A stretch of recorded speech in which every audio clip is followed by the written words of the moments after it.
Hello and welcome to Setting the Stage, episode 27, Tim and Alanui. You may have noticed that this episode is coming out a bit later than my usual schedule. I've had a lot of things changing in my professional and life, and my wife's been having some problems, so I've been helping her out with that, and I haven't had as much time that I could devote to the podcast and giving it my full energy, but now I'm back doing this. It has been a while since we've gotten any people asking to be on the podcast through surveys or anything like that, and I've reached out to a few people to see if they're interested, but I haven't gotten any responses.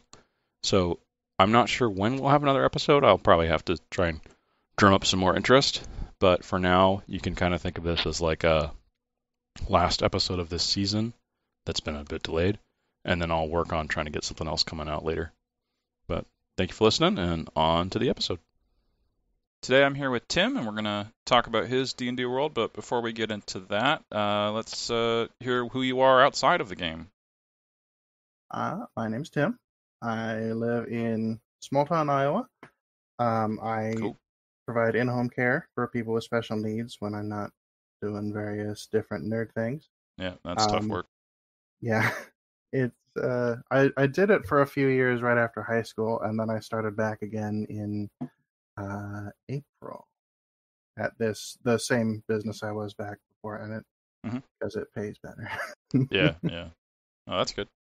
I also spend a lot of time with my family, my nieces. I've started introducing a couple of them to D&D, and they're kind of excited to play a game. We haven't had much chance to actually sit down and play. We did once with my eldest niece and my father, and we had a really good time, and so the others want to join in too. But I have to figure out kind of a simplified rule set for all of them. So have you played before you were playing with your family? Oh, yeah. I first learned about D&D and kind of started getting into it by listening to podcasts. One that I really like was the Ox Venture podcast. That's run by Outside Xbox, and they just do a lot of like random one-shot adventures, and they're just a lot of fun, so that's kind of how I got into it. The first time I actually played, the library up in Owine, just north of where I live, their library was running an open D&D game run by a friend of mine. So I just went up there and started playing, and after a few weeks, the library was going to shut the game down because we weren't getting a whole lot of numbers, and also they wanted the guy running it, who worked at the library, to do different stuff on that night. So I kind of just stepped in and was like, hey, can we keep playing if I DM? And the library was like, sure, why not? And so that's how I started getting into the game, writing the story and all that, and it was awful. Yeah. In retrospect, my first few adventures were probably horrible to be a part of, just because it was not balanced, it wasn't really thought through. But I had a blast. I feel like everybody has that kind of growing pains, and usually your players aren't as aware of it as well, in my experience, because usually like they're also new to the game when someone's taking over a DM like that. It started out as a adventures league, so basically anyone could hop in or out as they wanted. That part of it has kind of spread to all my current games, in that we don't. You have and always will exist in the game until you don't, and then you come back and you are always there the whole time. Okay, yeah, I'm used to that sometimes for when people are missing. Yeah. I thought Adventures League stuff was usually done through game shops. I didn't know they could do it at libraries too. Or is this more like you're just doing that kind of feel to it? Yeah, it's been a few years, but I think it was official Adventures League. Oh, that's cool. I think Canny had some affiliation with it. I'm not certain, I'd have to ask him, but once I became DM, that kind of went out the window. Like we had the you can come and go format, but nothing else was actually affiliated with Adventures League or anything like that. Okay, yeah, because they have like the reward system is different. Like you don't get magic items in Adventures. It's like you get like treasure points and stuff like that. Yeah, and then you can buy items that you saved up for and specifically Yeah, you request don't them, right? trade, like it doesn't do experience points. Instead, it's like how many sessions you've attended decides how you level up, I think is another part of it. Yeah, isn't that to, like, let you be able to move between campaigns basically? Like if you have to move from Iowa to New York, you can just take the same character. Yeah, you got your same character. There's nothing like everyone knows he's balanced because the character's been in, 5 sessions, so they've got 5 sessions worth of experience and treasure, and Yeah. it's all on the same level as everyone else. I guess I'm more curious about the library aspect as well, because I've known that's a thing, but I've never done it myself. Was it like a room you guys were doing it, or were you just like in the stacks and Oh, having to be super quiet? they set aside one of their big meeting rooms for us. Hmm. It was on Wednesday nights, I think, and so we just would set up however many tables we needed, and then I'd tear it down at the end. But a little while in, they renovated that workspace, so we were kind of designated a corner that had a table in it in the library itself, and so we Yeah, had to be kind of quiet.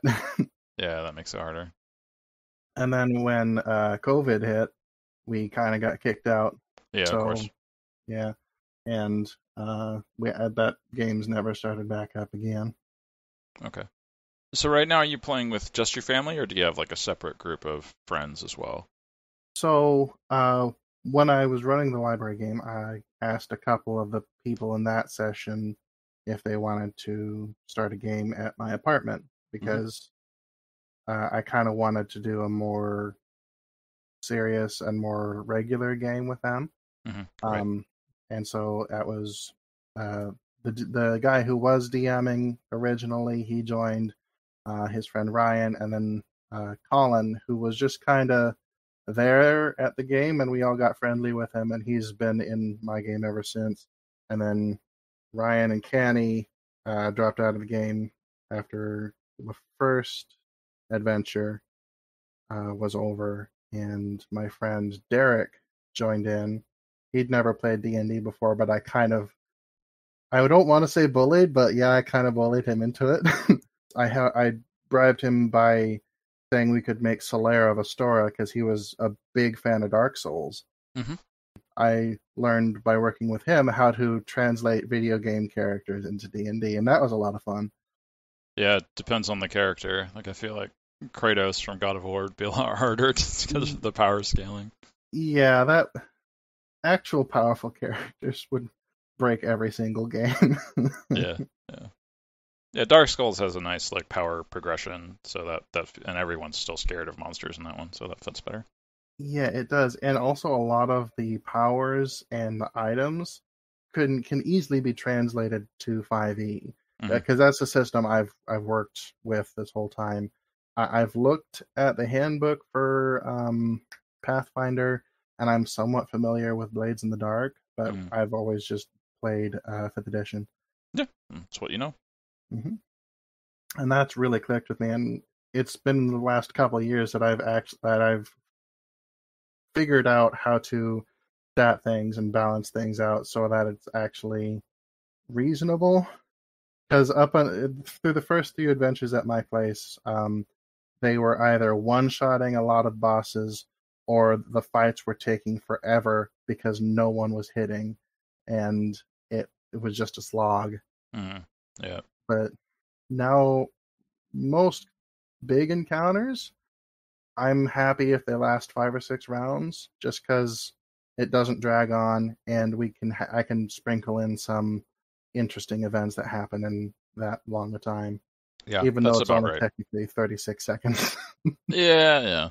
I don't know if you've tried to do like intense activity. There's this like thing I did in soccer called goalie wars, where you're just running like top speed as much as you can while also trying to win this game. And the rounds in that are 2 minutes, and whoever scores the most, and you're just exhausted at the end of it. So I feel like combat is very similar, but even more adrenaline and more activity because you're doing it for your life instead of just for like some soccer game. Mhm. And yeah, you'd get so exhausted after that if it was longer than a little bit. It was Colin and Derek for a little while in my game. Then we went through Rime of the Frost Maiden, which is still one of my favorite modules, even though I hate it Mm-hmm. because it's badly written and balanced, but I still love it. And then my dad joined in a couple years ago. He joined as the Ranger Bayek of Siwa, which is just ripped from Assassin's Creed. Mm-hmm.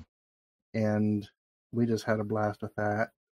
Starting in the homebrew world that we're in now, that's where Bayek first started in. That's from the Egyptian one, right? Yeah, Assassin's Creed Origins. That we both, Dad and I, love that series, and that's our favorite game of the series. I've been trying to do them in order, and I'm stuck on Syndicate, I think is the one. No, the one before Syndicate. The French Rogue? Revolution one. Oh, yeah. Unity. Unity. Yeah. I never played that. I got it once, and then the disc on my Xbox, or the disc player on it, just wouldn't work. And so I took it as a sign that I shouldn't play it. Yeah, I do them on PC, and some of the older ones, it's a little bit difficult for some of the features, just because they're like they require a server connection, but they've dropped server access for it. So for the fourth one, the American one, there's like a DLC for like some dream that you get to experience with George Washington, where he tries to conquer America as a dictator. Right, and you get magic powers, basically. Yeah. So that doesn't work at all on PCs anymore, just because you can't actually like access the server to download the DLC. I tried going back to play 3, and I just got so used to the systems that started in Origins that I can't stand it. Mm-hmm. I mean, I haven't played as far as you in the series, but I still liked 1 the best, because of the like info gathering part of it for assassinations. Yeah, and I like the setting, although the color schemes are a bit bland, but the world itself is fun to explore. Yeah, it is. They make some good games. They do. Derek, my friend, he moved to Texas. Uh-huh. So it was just Colin and my dad for a little bit, and then Dad's coworker, Caleb, started in, and then he had to drop out for college, and now it is Colin, my dad, and his friend Marty, who's never played any TTRPGs before, Mm-hmm. and we're all kind of having a blast and learning as we go. Gotcha. Well, I guess I had 2 questions there. One of them is like in your survey, you mentioned that you'd had 2 campaigns happen for this setting. What's the separation there? It seemed like you had like 1 campaign and had to keep players cycling out from the description you just gave. So started out with, let me think back. That was Caleb, Dad, and Colin, and they started out in that adventure as recruits for a group called the Guardians, and they went along, and then my friend Derek was able to join, and then they went through that adventure, and then 2 or 3 sessions before I knew we were going to reach the climax and the end of that story, Derek had to leave, so I made the session basically about him meeting his father, discovering that there were other members of his race because Derek was playing as an Aarakocra. Mm-hmm.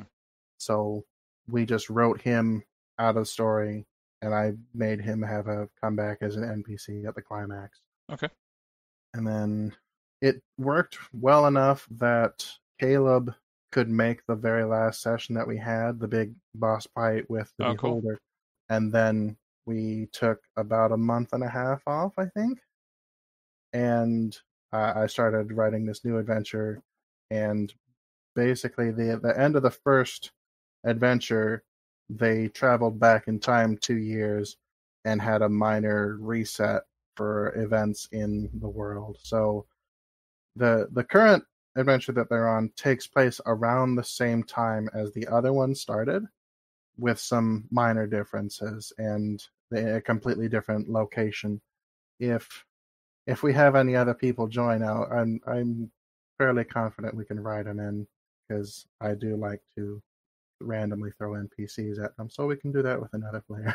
Right. Well, yeah, let's get into talking about the world. So, what's the name of the world, I guess, to start? I forgot it. So doesn't come up that often.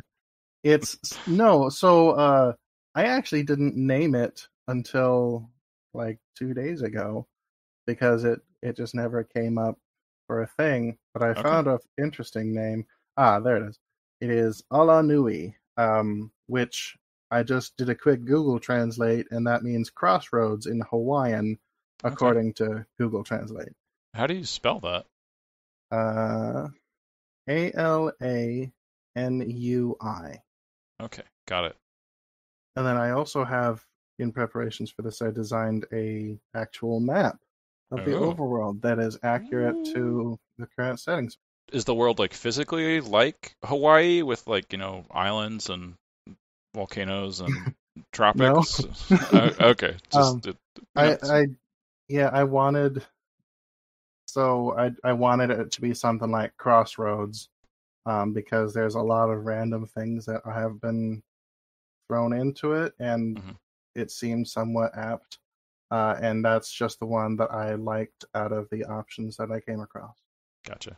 Well, yeah, what is the world like physically? Is it, a big continent or It's planet the size of Earth.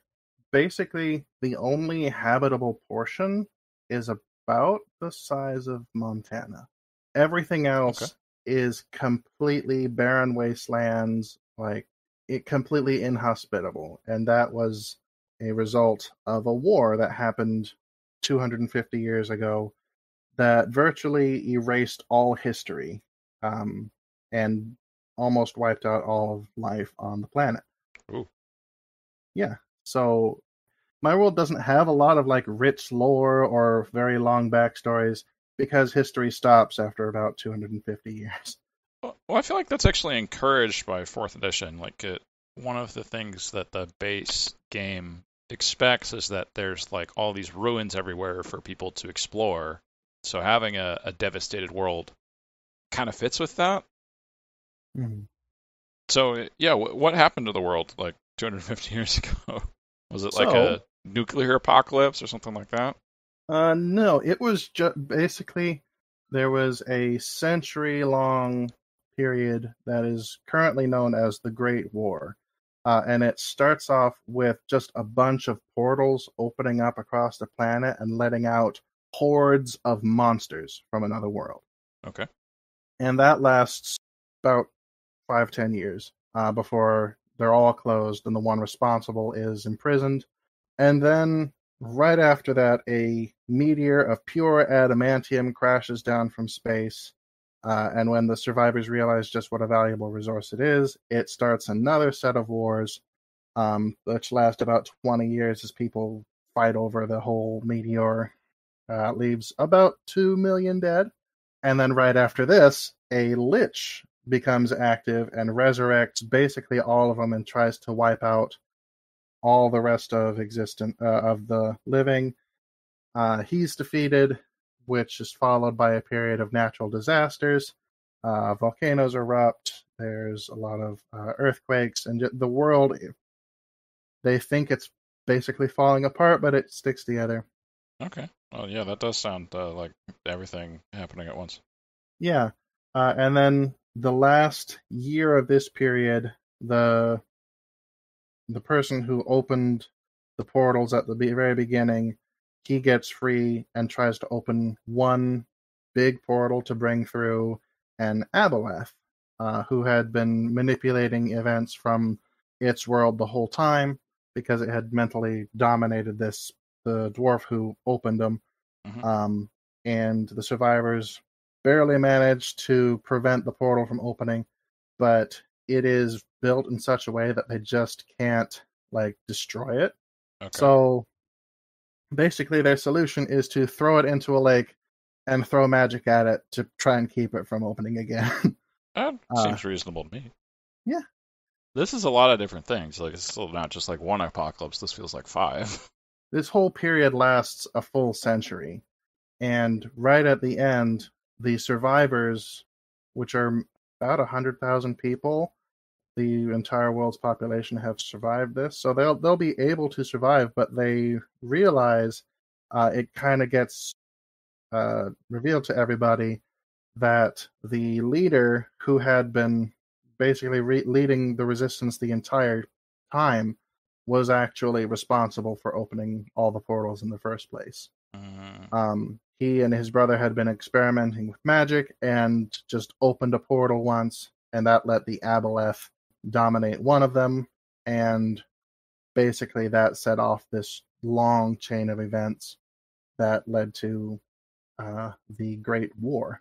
And this really disheartened Gotcha. a lot of people, and he was the dwarf who was in charge, who's I've just named the director. I haven't given him an actual name. Okay. He's just afraid that there's going to be another set of civil wars, and people rebelling against his current regime will end up with all life dying on the planet. So he makes a deal with the Queen of Summer in the Fey realm, Okay. who gives him a vast amount of magical power, and he casts Modify Memory over the whole planet Ooh. and basically makes them forget the majority of the war. As far as modern history is concerned, the only event that happened, which lasted a full century, were these portals opening and monsters coming through, and it was just a really bad time for everybody. They don't Okay. know who was responsible. They just know that they were able to stop it in the end. So this also, like, in addition to modifying all the memories of like the longer lived races, is also destroying like written records, or does he have to go around doing that? So, have you ever listened to Adventure Time? Or not Adventure Time, The Adventure Zone? Well, I've listened to Adventure Time, not not Adventure Zone. So in their first arc, there's basically a constantly active modify memory as well. Hmm. That if people look at something that has information that is forbidden or that is covered by the spell, they aren't able to comprehend it. It just looks like gibberish to them. Okay, so someone looks at like an old diary entry, and instead of it saying the bad dwarf did all of this, kill him, it says gobbledygook in another language that they can't read. Basically, yeah. That's an interesting phenomenon because it would mean that like someone could be writing in their diary in like Elvish, right? And then you get to that one diary section about that thing, and then it turns into this other language. Is that how it works, or would the whole book be affected, or is it more like whatever you require as a plot? Yeah, the portions that pertain to it would be incomprehensible, or I've described it as both being illegible and them reading it and then forgetting it afterwards. Like Hmm. they've also had histories spoken to them, and it just goes in one ear out the other. Mm, Um, that's interesting. yeah, and they're aware of it after the fact, and the players at the time didn't know what to do with it because like you can't just go in, what did you say to me, and then they say it again and forget, and like that Hmm. would just make a cycle of things Right. that would have no solution. Yeah, um that's also like a difficult problem to approach, like as a player, because like it's almost like your character wouldn't be aware of what was going on necessarily. mhm. I tried to introduce that whole bit quickly and also give them a solution within a couple sessions, just Hmm. because like going we've been at it for almost a year now. If they that whole time they knew there was this thing that they couldn't understand, that and they still had no solution, then they would. I as a player, I would figure that it's just a forgotten plot point and we'll never get to it, or Uh-huh. become very frustrated and just give me the middle finger and try and do my own adventure. Yeah, that's a good point. Yeah, you want to not just piss off your players by Yeah. having puzzles they can't solve. Mhm.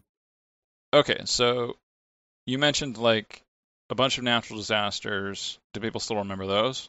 That's all kind of wrapped up into the bits that they do know. Like Okay. they think the monsters that came through for that time are responsible for everything, and it was just a really bad time. Okay, so portals opened up, monsters like what are we talking, like ogres? You mentioned a beholder earlier. What kind of Um, monsters? that basically the whole monster manual that aren't like dragons or extremely powerful creatures, because they're all under the control of the Aboleth. Okay. Um, and this is its attempt to conquer another planet. the few times that they've encountered the remnants of those monsters, they've been blink hounds, hellhounds. I statted out a whole different creature that's based off of the beast from Over the Garden Wall. It's a random variety of creatures that are still out there. Okay. There are some pockets of survivors left among them, but they're not a huge threat at the moment. Okay, so there is a like set of monsters you're pulling from, but it's not like one of the established like themes within D&D. Like, Yeah. I don't know, there's like Far Realm or demons or devils would be one of the ones I'd usually pick for other dimension menace coming to the material plane. Yeah. Okay. It's so this is technically, and from the players haven't learned anything like this, but the aboleth is on a neighboring planet in the same solar system. If they look up in the night sky, they could see, like we can see Mars at times. Like they could, it's technically visible to them. That's kind of funny. Okay, so there's a bunch of different things you mentioned. So the natural disasters I think are associated. Do they know about the aboleth, or is that something that is secret to most people? The aboleth has been erased. The guy who opened all the portals has been erased. Basically, they just think it was completely random. They don't know who was responsible, but they figured it out in the end. Ta-da. Okay. All right. You also mentioned the war. I'm guessing the dwarf guy made it so they don't remember the war. The director. They remember it as being the war with the beasts, but they don't. Most people try not to think about it because it was a bad time. Yeah, and they don't remember like his involvement. Yeah. That's what I meant. Okay. Yeah, this guy sounds almost like a Fallout villain with like controlling information like that. Yeah, I tried to make him morally ambiguous because like he's convinced that if he hadn't, then the world would have ripped itself apart. Um, and there are other people who have become immune to the spell, who think differently, and that's one of the current villains that the players are facing is a guy who wants to undo it. And the players have decided to maintain the spell as is because its governments and life has been reestablished in the world, and they don't want to throw a huge boulder in the middle of that. Yeah. To I mean, I keep thinking of other cultural things that are similar. I'm thinking of like Watchmen right now, where I don't know if you've read it, but at the end or seen it, they figure out that like the villain is actually one of their friends that was trying to create some peace through establishing himself or something like that as a villain. Yeah, he was making Dr. Manhattan the villain in the movies. Yeah, so it sounds somewhat like that, where they discover like the heroes discover the truth, but then decide not to reveal it because revealing it would be worse than leaving it how it is. Yeah, that I think is what their current plan is, to just leave it be. But they're got all these secrets revealed to them in the Feywilds, and then they return to their world, and the guy that they met, who was also immune and was trying to undo the spell, was active in their world, and they're following his tracks right now. See Okay. just what else he was up to here. You mentioned something about the director having some like guardians that are a holdover from before the apocalypse stuff. Yes, so in you can think of the Guardians as kind of like the Jedi or maybe the Green Lantern Corps, in that they're considered peacekeepers that can go throughout the world, and they're highly trained. They answer to the director and his own underlings. Like it's a chain of command with the director at the top, Okay. and basically they get sent out to either do negotiations, to do cool, important events for the Guardians as their representatives. There's an entire branch dedicated to hunting down monsters that were left over from the war. There's also another branch that is they're the Firekeepers, who set up shop in small villages along the border with the wastelands and basically act as protectors for those towns from any monsters that might wander into the area. Okay, so they're doing all sorts of good things for the world. Yeah, that they're yeah. Okay. And what are they like physically? Are these like angels or constructs or? They are normal people. Okay. The my first adventure, the players joined them, and Okay, so it's more like an organization than like a physical like this thing is a guardian. This it's more like this person has become a guardian. yes, sorry Okay, if I. gotcha. All right. Okay, so earlier we mentioned like the world physically, and you went into all the like apocalypse stuff, but we never talked about like what that little Montana region is like. Is it all mountains, all forest, or like a mix of all of the seven different kinds of Of biomes. yeah. It is the majority is fields, grassland, with fertile soil. It's under the control of two major powers. There's the Steadings, who live in and around the mountain range that goes right and through it.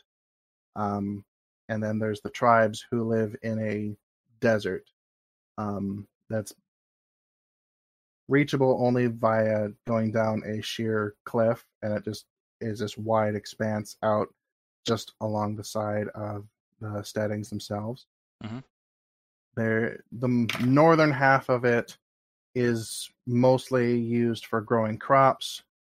It is bordered by a uh, wall of forest a couple miles thick that is tended to by a bunch of druids who basically use this to gradually expand the habitable region. Like the forest is slowly spreading outwards, and people can gradually follow it. Okay. And it's oh so slowly returning the planet to habitability. Okay. Maybe it's not very quick. It's only a few feet a year, but it will expand eventually exponentially. Okay. Um, That's funny. there's I don't usually think of forests as like habitable for people usually.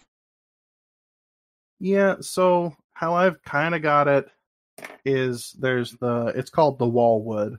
Mm-hmm. Um, and then any towns or civil or villages are right on the where it turns from grassy fields into the forest. So they're right there along the edge near Mm-hmm. and they tend to go by the rivers that flow down from the wastelands. Okay. Um, so there's not very many that are actually inside the wallwood itself. They're mostly on the habitable side. Okay, but it's providing like a framework for other things to develop because of it Yeah, controlling water and that kind of thing. yeah. Yeah. Okay. Um, on that subject of water, um, all water that comes from the north, which is the uninhabitable zone, is Mm-hmm. toxic. Ooh. Um, I've got it that it's actually been irradiated by the various magics that happened over at the source. Yep. And when it comes down, it's impossible to drink. But they've now recently installed magical filters to make that along the border there to make all that water drinkable again. So that's solving a problem, but I'd like eventually to give them a reason to follow the river all the way north to find that source. Mm-hmm. Um, but I don't know if we'll get to that in this adventure Gotcha. because it might not tie in cleanly. Yeah. That does sound cool though, like trying to get to a radiation source but having to protect yourself on the way. Mm-hmm. I was talking about Fallout before. I'm sure know there's been some Fallout quests that are like that in the games. Okay. What are the races in your world? You mentioned dwarves. I'm assuming there's humans. Mm-hmm. What else are present? It's kind of a hodgepodge. my dad plays a tiefling, and we've decided that tieflings are very rare in this society. Okay. One of the characters that they met was in the Guardians, who was a very high-ranking member. He was tiefling as well, Professor Screwtape, and they've kind of hit up Oh, friendly relations with him. There's Dragonborn, there are elves. Most of the primary races exist if in relative abundance. There are Aarakocra okay. only on a small island to the south that people don't know about. Um, Derek's character, Solaire, he wore a special helmet that polymorphed him into being a human until he took it off. Okay. So he could maintain his disguise because giant bird people never seen before. Let's not freak out, everybody. Yeah, yeah. Okay. Did you mention elves there? Yeah, most of the main D&D races. Although I don't think I've thrown in Tabaxi or like the Gith. Yeah, the more exotic ones.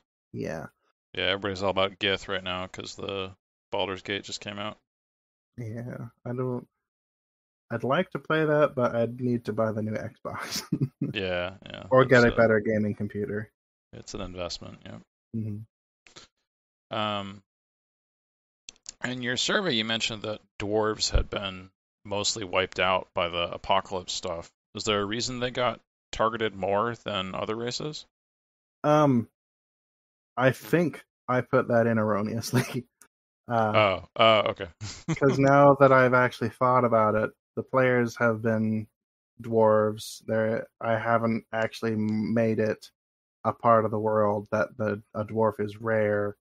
Um, I I don't remember. I don't know what I was thinking at that time, but that's uh, not correct.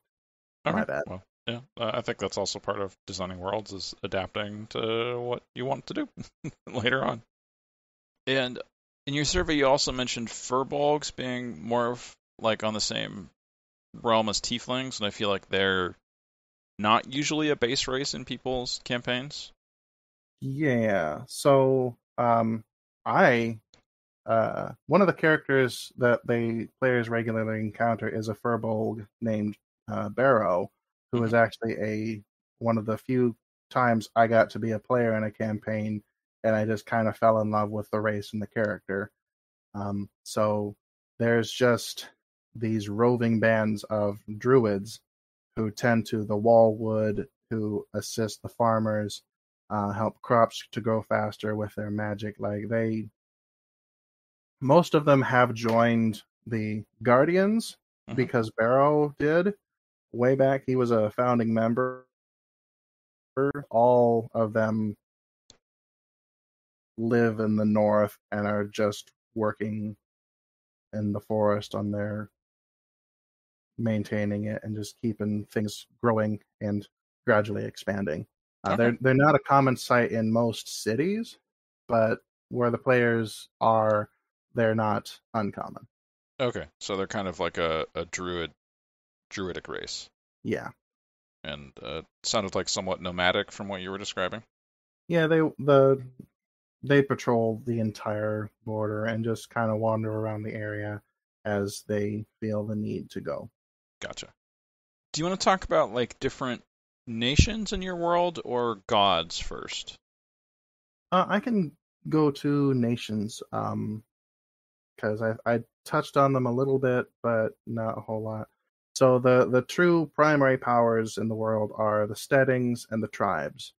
The Steadings, you can kind of think of them as maybe 1800s, late 1700s Great Britain.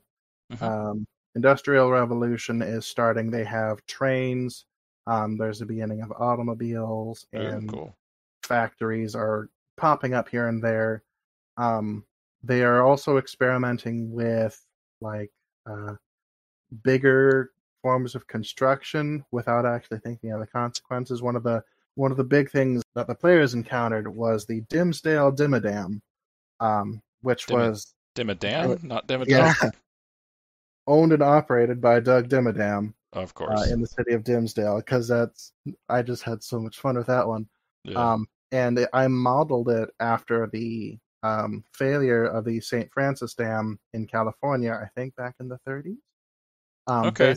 Basically, it had this whole reserve of water just flood this whole valley and wipe out all these little towns and just make its way to the ocean.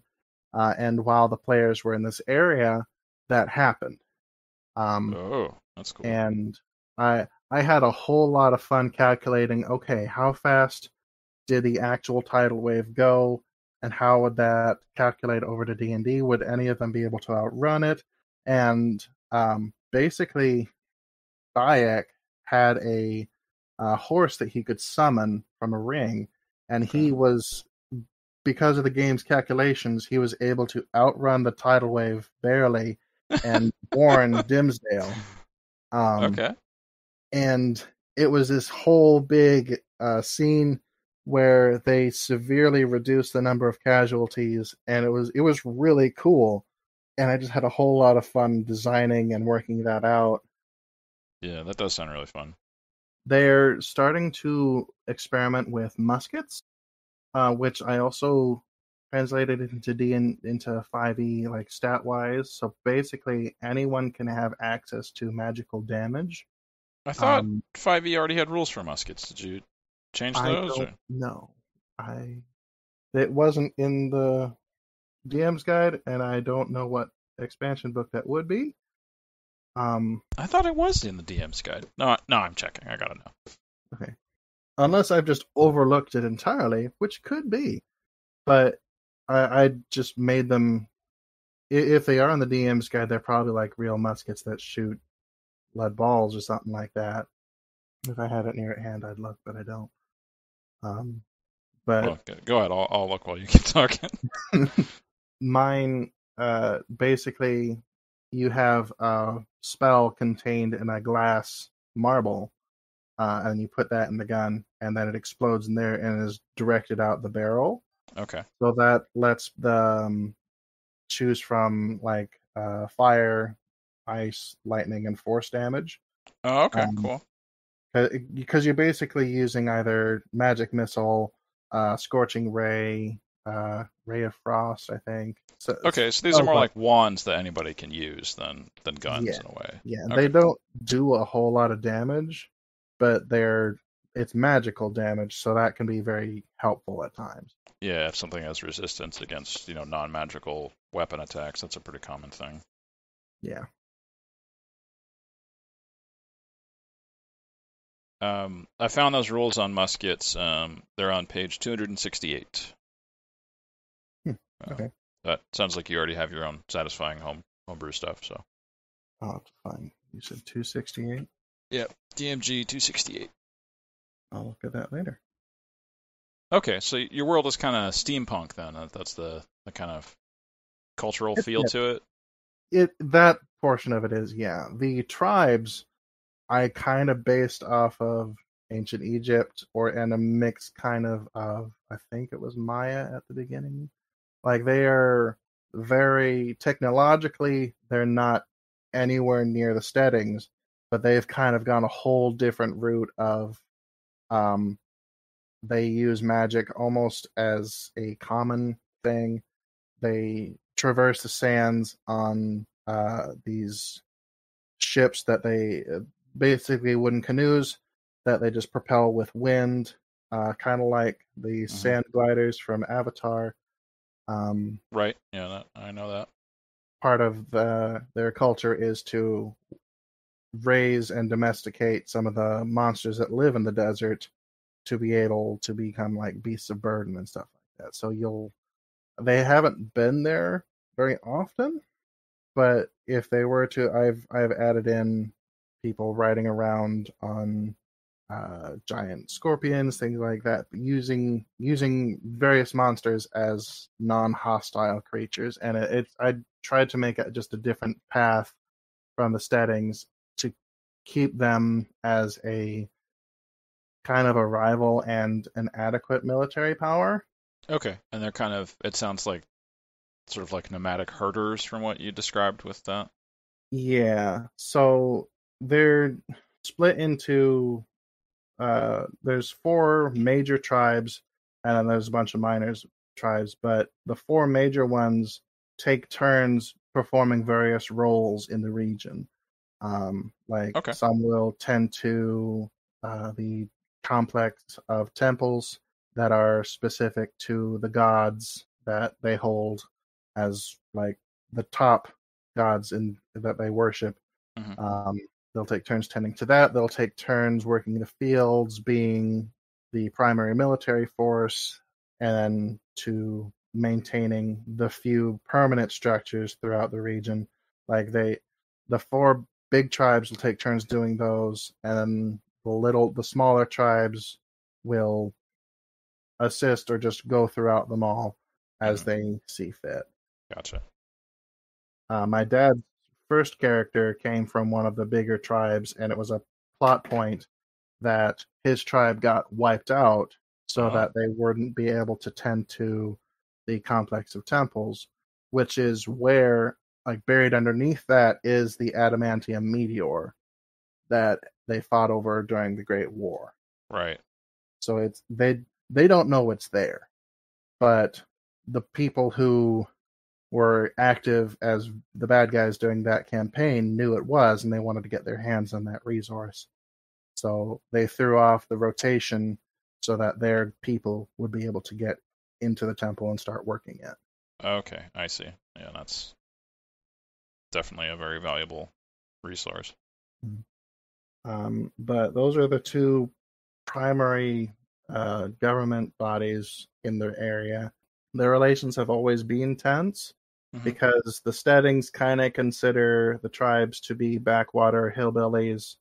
Um, Of course. not yeah, the you can you can definitely think of them as one is Great Britain and the other maybe India, in that they're completely different cultures, but one thinks they're better than the other Uh, and is trying desperately to force change on them. But the tribes are not really having it, and so they've kept most relations just very brief and limited any contact with the Steadings to a single city along their border. hmm. And that's a big trade outpost, and it's kept peace for a while. But one of the recent plot points that I started adding in was that there was a civil war in the tribes, and one of the tribes is emerging as a power because they're able to raise the dead Oh, okay. and use those, and they're beginning to start massing forces against the Steadings. There's all these refugees fleeing from the desert, and the players haven't had a chance to decide just what they're gonna do. They've learned about it, but they were in the middle of going home after a long adventure. So I think this next session they'll actually kind of decide just what their approach is going to be vis-a-vis this whole upcoming war. Is it their problem to solve necessarily? It's not, but my dad's character was actually Dad and Marty's character. Uh, They were both in the army before, and then Dad's character retired, and Marty's was discharged because he came down with a disease called wellropsy, that basically was incurable until the players recently discovered a cure. No, they discovered it at the beginning of this campaign. mhm. They might get. I don't think I'll have them get called back up just because Colin's character has no impetus to join the war because he's an elf that's about 800 years old. Um, and so probably out of any age limitations that a draft would impose. I never thought of that as being part of it, especially for elves. Do they even have a draft age limit? Well, I think they live about 900 years, according to the book, or something like that. And so Yeah, yeah. he Uh, would be the equivalent of what, 80s, 70s, 80s? Oh, wow. I Okay. I think the draft cuts off at like 40s when it was still a thing. Yeah, when it was really a necessity. Yeah. Yeah. So I don't think, unless it sounds like a reasonable thing, I don't think Dad or Marty will get drafted. But if they want to start helping in the war effort, um, I'll give them that. They're kind of at a crossroads of what they could do right now. Okay. All right. Yeah, that seems like a pretty good picture of the like political climate. Before I talked about gods, do you want to get into that now? Yeah. So in most of my adventures, the gods tend to take a very back role. Um, I try not to have them ever like directly enter the picture, because I think that's just not my style. Uh-huh. I know like clerics and warlocks get their powers from patrons, and so that the gods do exist, but um, they're I'm never going to have the players actually meet them. Uh-huh. But there are a couple that are they're lesser known deities in this world, but the players have become aware of them in past and the current adventure. One of the gods that's in the book that I have always liked using is Savras, god of divination and dreams. Okay. Basically, I use her to meddle with things. um, like I have it written in one of my notes that basically her whole approach is just to throw rocks into the stream of time and make ripples, Uh-huh. not to directly change its flow, but to kind of randomly alter it and see what happens. Okay. And so she was responsible for Gregory, one of the previous characters. That's why he became immune to the modify memory spell. Oh, He okay. got an item from her, or she made an item come into his possession that gradually made him immune. So Um, can he, now that he's immune, can he give that to someone else? uh, he could. So the Gregory was played by Caleb, so he's no longer with us. Oh, okay. Um, what I did with Gregory is made him into one of the villains for this arc or for this adventure. Oh, okay. He's the guy they met in the Feywilds who was trying to undo the modify memory spell, Gotcha. because it's got an anchor point there that, if correctly destroyed, will undo it entirely. So that's what he's doing with his knowledge. Because Caleb was kind of playing Gregory as very secretive, having his own agenda for a lot of things, and we all are kind of agreeing in this game that that's exactly what he would do. Mm-hmm. Okay. That was Savras.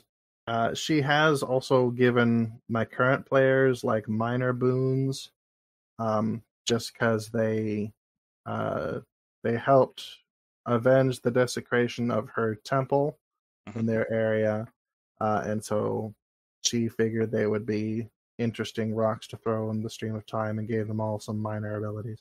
There's another god that I made up for this game that's in the previous adventure played his followers played a big role, and I think they might come back up again depending on what the players do. And Uh-huh.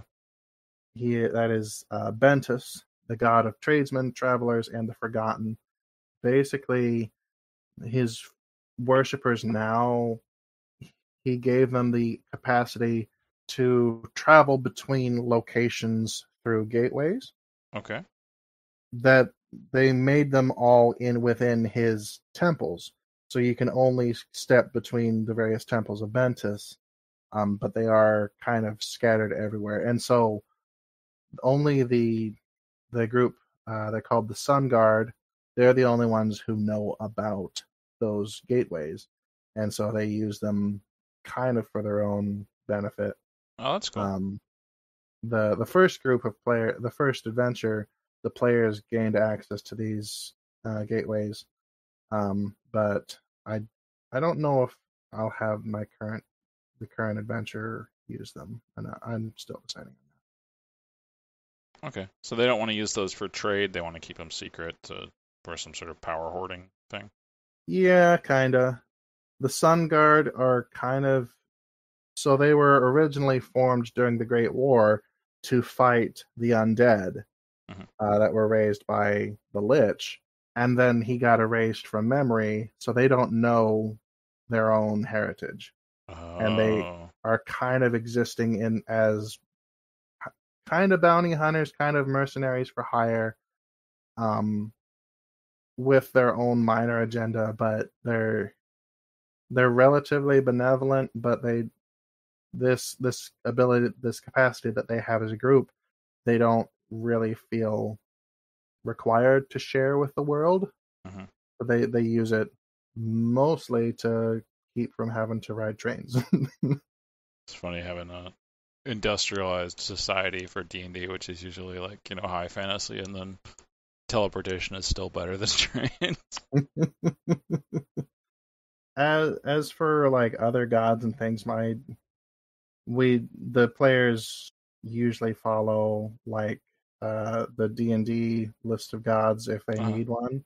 Um, Although I don't think Colin has a listed deity that he worships, or Hank, or I know my dad, when he was Bayek, the D&D book had a lot of Egyptian gods, and so he would acknowledge and worship them, but they don't play a huge role.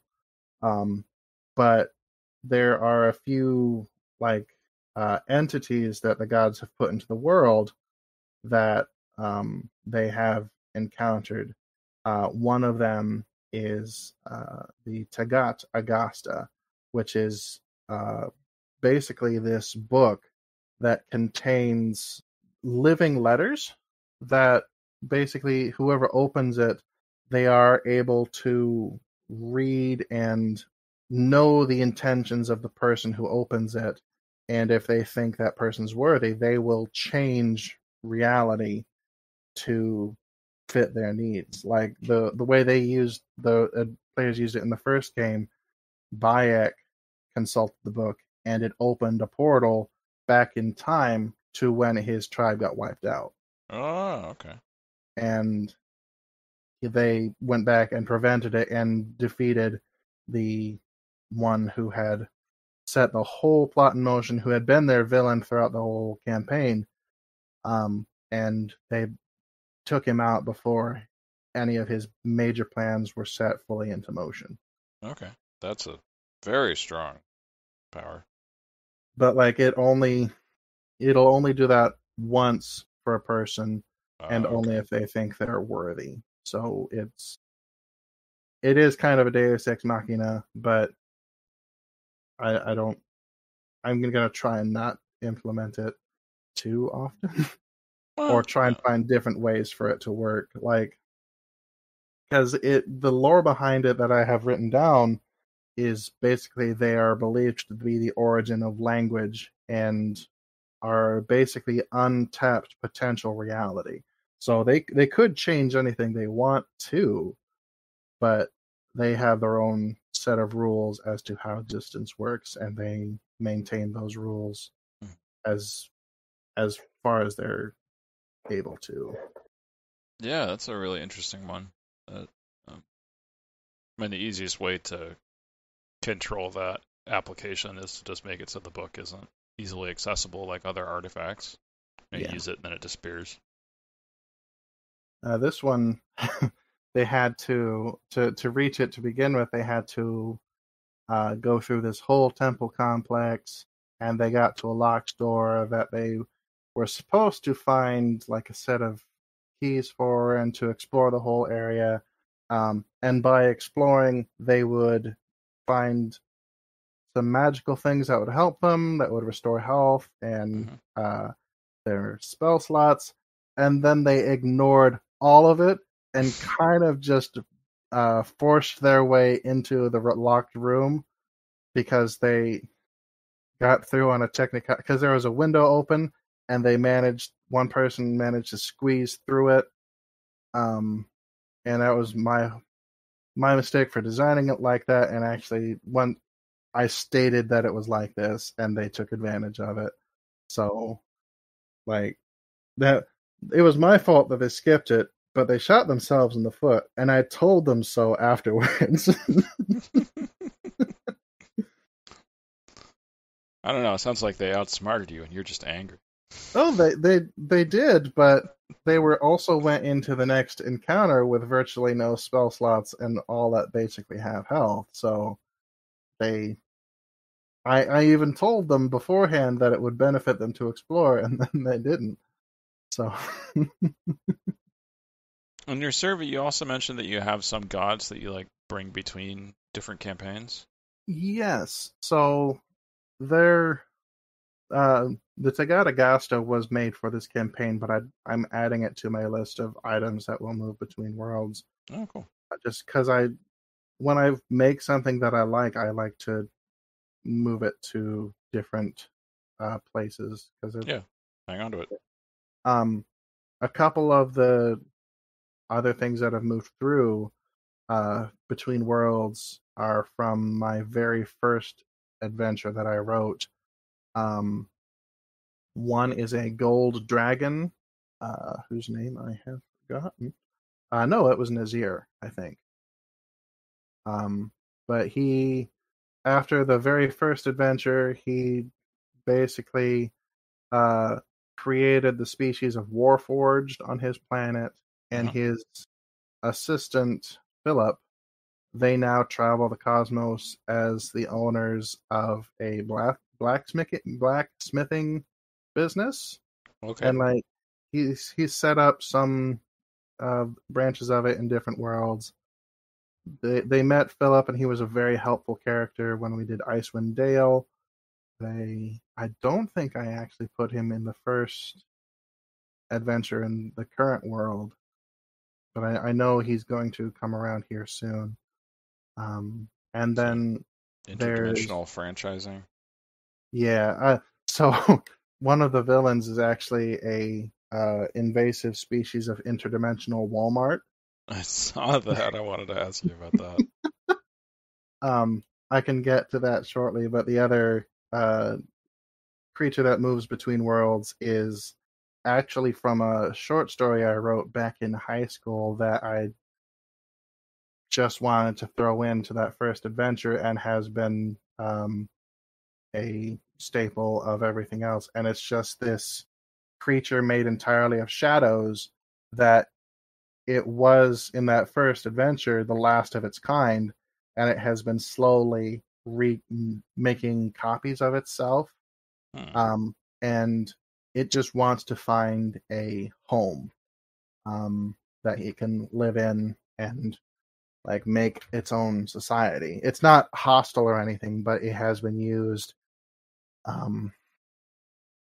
as like a protector of certain dungeons. Nazir used it in his own lair as a protector. Like, as far as writing is concerned, it can't be killed, but it can be dissolved temporarily. Okay. And so the players have faced various versions of it in all the campaigns, and I think they'll actually gain it as an ally. Definitely not in this adventure, but maybe in the next one. Because I want the next one to be like the big wrap up of this period of history for this world. But I don't think this campaign will get there. Gotcha. So the Walmart species.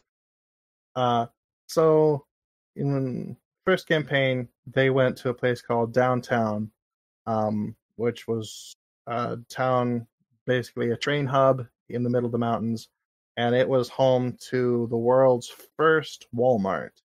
And it was advertised everywhere that it was like this world's very first Walmart, expanded from an unknown area or something like that. And it kind of just it started being constructed, and when the first one was opened, there was a basically a portal to a Nexus world of Walmart's that was employees only, and that's where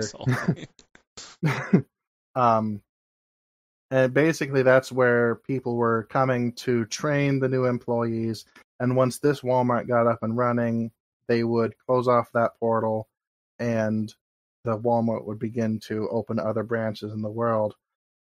The goal of it is to basically become the only business in the world.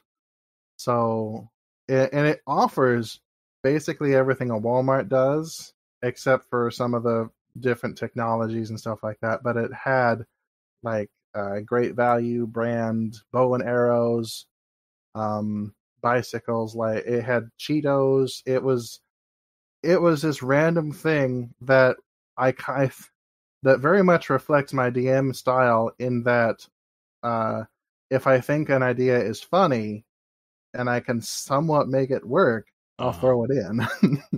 And that one was a result of a conversation just between me and some other friends that I was like, this will be hilarious. I'm going to put it in. And then I did. So you mentioned it's kind of like a villain or a monster, like, but it doesn't sound like it's exactly negative. It's just sort of a interdimensional storefront that's self-aware. Yeah, and it didn't take place in that first adventure, but in this one, it is taking business from other businesses in the town, and a lot of other storefronts are closing down, but Walmart is thriving. And so there's an episode of South Park where this happens with Walmart, and it is sentient, and I kind of want to do that, where it becomes the only source of employment, and it starts to gradually rule the world. I think they did that with Amazon, not with Walmart. Oh, I don't remember. Well, anyways, yes, I know the episode you're talking about. But like, just for comedic effect, that's gonna come up eventually. I don't know how. Another Walmart is gonna open in the area where the players live, and I'm gonna start implementing it that way. But it's not. I don't want it to turn into like, oh, this whole campaign's been about Walmart, because it hasn't. It's just it's a comedic bit that I've thrown in, and am now forced to do stuff with. Okay. Well, it's clever. I think. Not even sure how you oppose that. I guess just go in and start breaking everything in the store. Well, if from South Park, they have to find a mirror in the television department, in the electronics department, and break it. But they have to go through like the embodiment of Walmart, and it's a whole weird, funny scene. But I'm thinking it might just turn into a dungeon that has bits and pieces of that in it. It's still vague in my head, but when we get to it, I'll nail it out. Okay. Well, yeah, maybe the new South Park game will give you some ideas. Man, I feel like we talked about a lot of the different questions I had about the world. We already touched on a bit from your campaign. Were there other things that you wanted to mention? So, part of what I'm trying to do with the current story is tie a lot of it back to the Great War, and basically have the players think that events might be starting to repeat themselves, or that things left over from the war are still highly active in the world.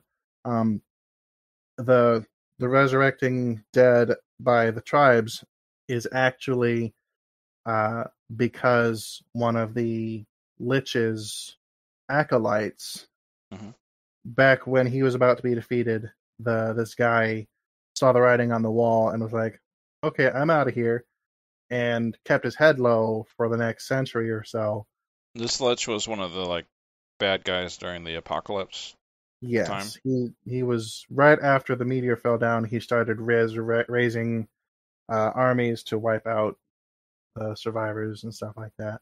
Okay. He got defeated, but his acolyte is basically following in his footsteps, and he has met the players and is now trying to manipulate them into helping him. So he gave the tribes the capacity to resurrect the dead and control them, but he's using the players to find remnants from his master's campaign. Like his master Ataraxis had a flying fortress that had a font of power in the middle of it, and he wants that because that's cool. And so he's using the players to kind of go out and explore what they think is going to give them answers for Gregory's stick, but it's actually going to be helping Screwtape, the tiefling they met earlier, who they think is helping them but isn't. Oh, it is a tiefling. Okay. Yeah, he's been active all this time trying to get into a position where he can continue his master's work, and he's tricked currently. If the player is listening, spoilers, but he's tricked them into thinking that he is directing them to tools that'll help them end the forthcoming war and to keep peace in the world. But they're gonna find all the stuff, and then I'm hoping that they will be able to have a climactic battle in the flying fortress that he's trying to find, and either he'll kill them or they'll defeat him, and that'll determine where the next story arc goes. But I'm just trying a lot to make things memorable for the war, that like to drop points that they'll be like, oh, this is associated with the thing that everybody forgot, because a problem I run into is that I am very bad at making things memorable if they're boring, or if it's just like an information dump that's hard to remember, because my players aren't your typical like highly invested D&D people. This is mostly just every other week we get together and have fun, eating food and hanging out, and also there's a D&D game going. Yeah, I feel like most people play that way. So having big lore and info dumps is just talking at them, and then they'll forget it by the next morning because it's not super important to them. So I'm trying to sprinkle all this and make it tie back to things that they've already encountered, and help them to correlate things. And I also try and keep good notes to remind them of things that they've probably forgotten, just because I know how hard it is to pay attention to something that I didn't write, because I've got this whole thing committed in my mind, and they're just there for a few hours every other week, and we don't see the whole picture. They haven't worked for weeks on this like I have, so I have to make sure that everything is easily recallable and is memorable for them to enjoy. And well, I actually like DMing for that exact reason. Like, I get the whole picture for myself, and I don't have to feel left out of parts. I can keep experiencing the game in between sessions. Yeah, I don't have to piece things together. Right. They do. So yes, exactly. A lot of this is just trying to keep things from getting too wild and crazy. I know I say that having made Walmart one of my villains, but if things are memorable and also make sense, then I think my players will be able to put everything together and actually have a good time with the game. Yeah, that's good. Well, yeah, I guess you kind of answered one of my questions there. Like, any advice you have for DMs is usually one of my last questions. Oh, yeah. Also, don't be afraid to plagiarize. yes. Yeah, I'm the guy who rips straight from Dark Souls, from Pokemon, from Assassin's Creed. Like, if you think something's cool, throw it in. Like you don't have to adapt it and make it, oh, this, so I want to do Gwyn from Dark Souls, but I'm going to name him Lyn, and his power won't be lightning, it'll be fire. You don't have to do that. You can just copy paste as long as it makes sense and you're not using it for like profit and stuff so you don't get sued. Right. But like if you think something's cool, throw it in. And that's honestly how I got my friend Derek to play the game, is that he had a character that he liked that I helped him make, and that it's part of the fun of being DM is helping your players to enjoy the game as well and do their wild and wacky things. Because it's not just about you telling a story; it's about them living in the world and carrying out their own personal plots and causing chaos as they see fit. Right. Yeah. Do you have anything else, Tim, or you think we're all set? I think I'm good. Okay. Well, thank you for coming on the show. I really appreciate it. Yeah, thank you for having me.